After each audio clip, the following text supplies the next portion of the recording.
Pour les équipes en expérimentation, il est possible de gérer le cahier des charges sur la page cahier des charges. Lorsqu'on clique sur cette page, on a différentes actions possibles. La première action consiste à modifier le cahier des charges.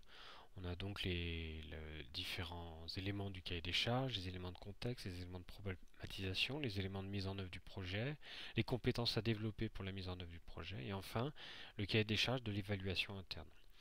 Donc, dans un premier temps, on sélectionne un des éléments du cahier des charges, et puis en cliquant sur modifier le cahier des charges, s'ouvre un formulaire nous donnant accès à cet élément du cahier des charges. Donc il faut prendre le temps de bien réfléchir sur ce que l'on va mettre. Une fois qu'on a décidé du texte, on peut valider le texte. On retrouve ce texte comme on l'a vu juste à l'instant. En revenant sur modifier le cahier des charges, en saisissant cette partie, on retrouve toujours le texte que l'on vient d'insérer.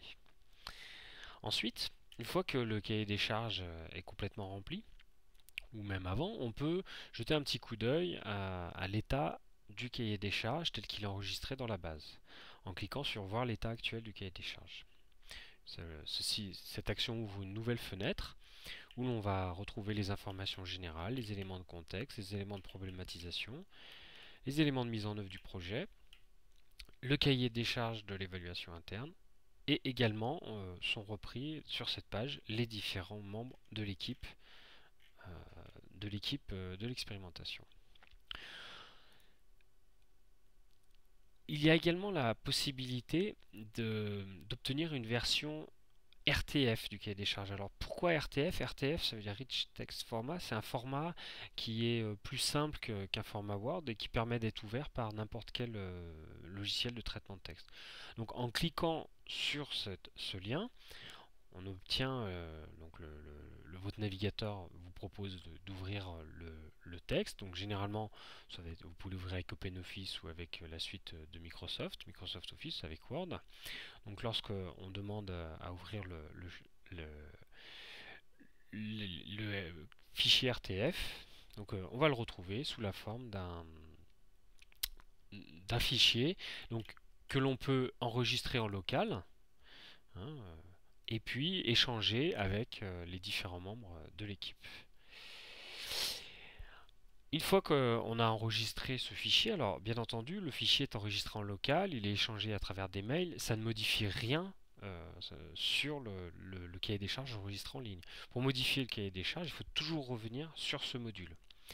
Une fois que le cahier des charges est stabilisé, on peut procéder à une exportation du cahier des charges.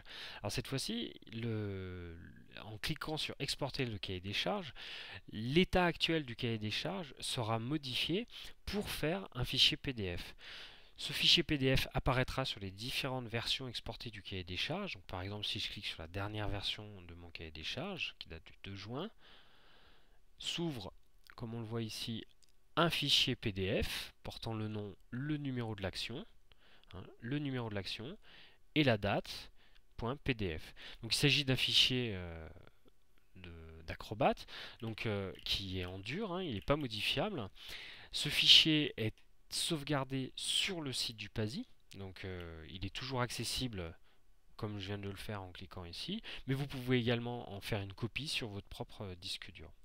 Si vous avez de nombreuses versions du fichier de ces cahiers des charges, vous pouvez voir toutes les versions antérieures.